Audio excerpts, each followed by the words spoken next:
बिस्मिल्लाह वस्सलाम अला रसूलिल्लाह सल्लल्लाहु अलैहि वसल्लम। आज का जो लेक्चर है वो हम करेंगे कुछ एमसीक्यूज और कुछ शॉर्ट क्वेश्चंस।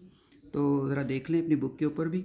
तो पहला एमसीक्यू हमारे पास जो है वो कहता है कि the neuron we decide about the action for a certain stimulus. यानी कि जिसने फैसला करना है एक स्टिमुलस स्टिमुलस हमने क्या कहा था, जो चेंजिंग होती है, ठीक है ना, इन्वायरमेंट के अंदर या हमारे अंदर, उसे हम स्टिमुलस कहते हैं। उसको ऊपर एक्शन करने के लिए किसने डिसाइड करना है। तो अब डिसीजन जो होता है ना वो होता है सेंट्रल नर्वस सिस्टम में। तो सेंट्रल नर्वस सिस्टम क्या होता है, वो ब्रेन और स्पाइनल कॉर्ड का बना होता है, ठीक है। तो ब्रेन और स्पाइनल कॉर्ड किसके बने हुए हैं, वो बने हुए हैं इंटर न्यूरॉन के। तो इसका हम जवाब लिखेंगे वो कौन सा लिखेंगे, इंटर न्यूरॉन। ठीक हो गया जी।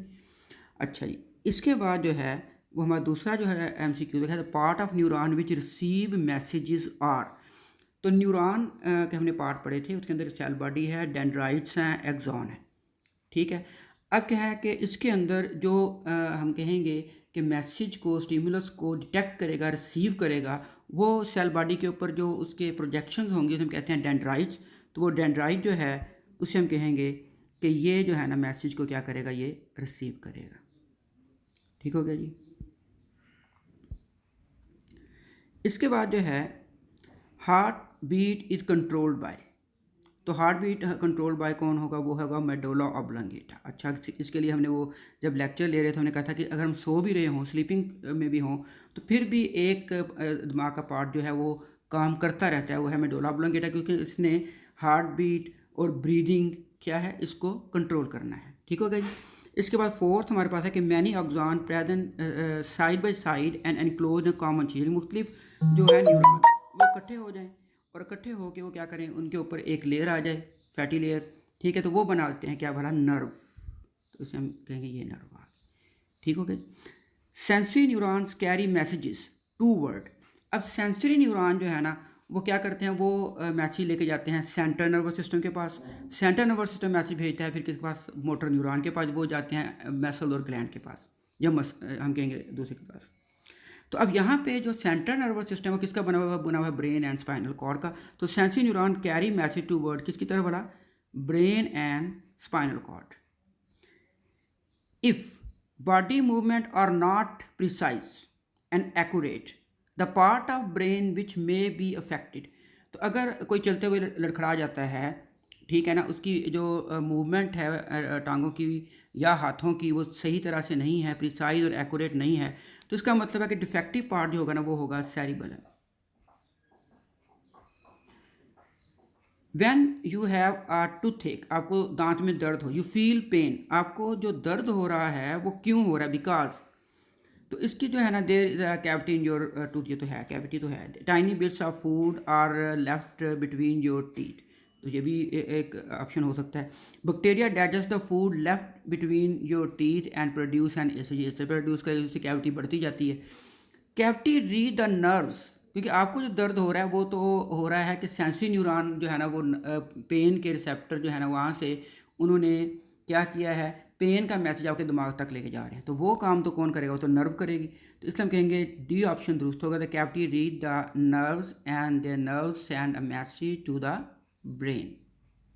अच्छा जी, इसके बाद है the part of body which filter nitrogenous waste from blood. तो ये हमने बड़ा अच्छी तरह पढ़ा, ये कौन सा, अगर लीवर इंटेस्टाइन स्टमक में से जाहिर है किडनी ही होगी। अच्छा जी, the part of nephron where reabsorption of useful material occur from filtrate to blood. अब यहाँ रीअब्जॉर्ब हो रहा है, तो यहाँ एब्जॉर्प्शन वाला था, हम कहेंगे प्रेशर फिल्टरिंग, वो तो था हमारे पास रीनल कार्पस, यानी बोमैन कैप्सूल जो था वो ग्लोमेरुलस से क्या कर रहा था, फिल्ट्रेट कर रहा था। उसके बाद जो पार्ट है वो रीनल ट्यूब्यूल है, दो पार्ट होते हैं नेफ्रॉन के अंदर। तो इसका मतलब रीनल ट्यूब्यूल जो होगी ना ये रीअब्जॉर्प्शन करेगी। The function of nephron is, तो स्टोर यूरिन तो नहीं कर रही, वो क्या कर रही है, वो बना रही है, एक्सट्रैक्ट कर रही है, तो फ्राम यूरिन।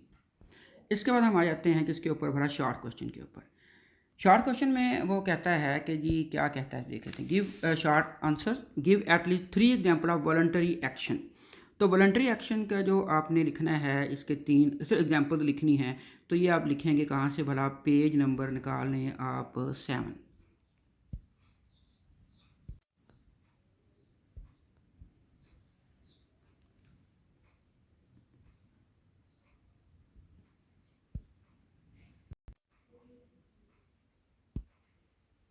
तो ये जो है क्वेश्चन नंबर 2 जो है, give at least 3 example of involuntary action, page number 7 पे देखेंगे। तो पेज नंबर 7 पे ये यहाँ पे इनवॉलंटरी एक्शन जिसमें कॉन्शियस हिस्सा नहीं लेता, heart beat, breathing, blinking of eyes, movement of small intestine are the example of किसकी बनी है, इनवॉलंटरी एक्शन। अब आते हैं शॉर्ट क्वेश्चन नंबर 3 की तरफ। डिफाइन करना है सेंसरी न्यूरॉन, मोटर न्यूरॉन और इंटर न्यूरॉन को।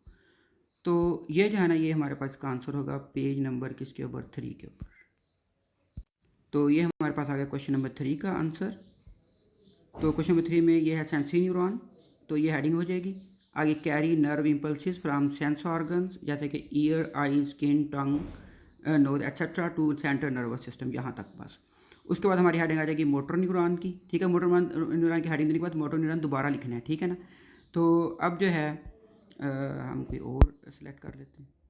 तो ये क्या करेगा जी, carry nerve impulses from central nervous system to affect any muscle and gland i.e. The part which response. इसके बाद हमारे पास हेडिंग आ जाएगी इसकी, बोला इंटर न्यूरॉन की। तो इंटर न्यूरॉन को हेडिंग दे देंगे। तो क्या करेंगे कि inter neuron are present in central nervous system यानी कि ब्रेन एंड स्पाइनल कॉर्ड, जैसे वो MCQs भी आया हुआ था, ठीक है ना। तो they form link between sensory and motor neuron, ये भी करते हैं साथ, ठीक है। ये हमारे पास आ गया क्वेश्चन नंबर 3। इसके बाद जी आ गया question number 4, which is skin is also considered as excretory organ, why. तो इसका जवाब लिखेंगे skin is also considered as excretory organ, why काट के जो है ना आपने वो क्या लिखना है जी, वाई काट के लिख देना है because,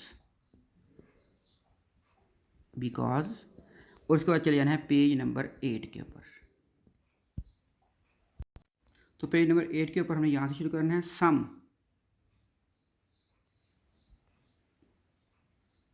some extra salt are also remove through skin during perspiration, पसीने के दौरान भी कुछ साल्ट क्या होता है हमारा, वो सिक्रीट होता है। तो ये हमारे पास क्वेश्चन नंबर कौन सा था, 4।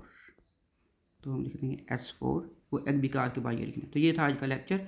तो बाकी आपको शॉर्ट क्वेश्चन जो है वो टीचर्स करवा देंगे आपके व्हाट्सएप में जो है।